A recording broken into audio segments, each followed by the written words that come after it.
أعوذ بالله من الشيطان الرجيم.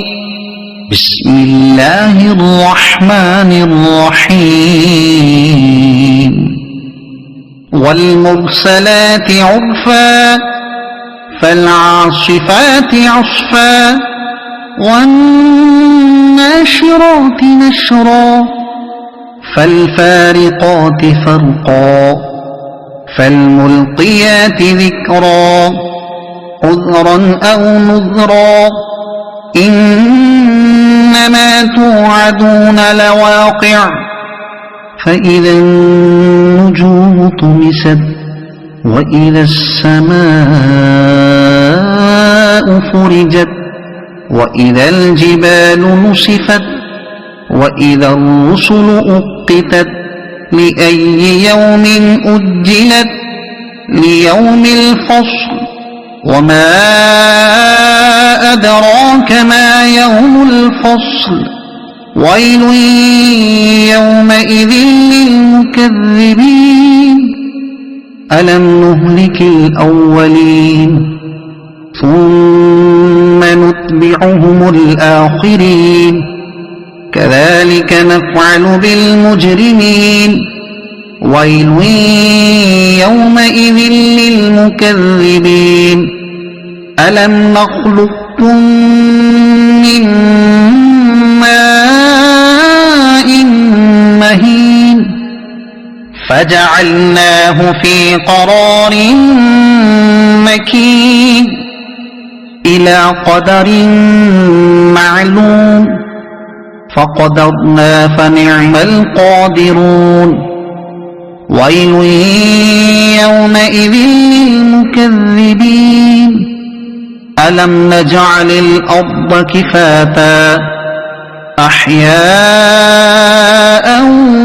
وأمواتا وجعلنا فيها رواسي شامخات وأسقيناكم ماء فراتا ويل يومئذ للمكذبين انطلقوا إلى ما كنتم به تكذبون انطلقوا إلى ظل ذي 3 شعب لا ظليل ولا يغني من اللهب إنها ترمي بشرر كالقصر كأنه جمالة صفر ويل يومئذ للمكذبين هذا يوم لا ينطقون ولا يؤذن لهم فيعتذرون ويل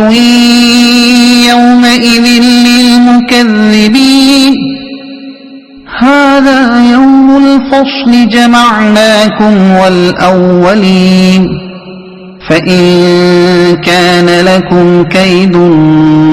فكيدون ويل يومئذ للمكذبين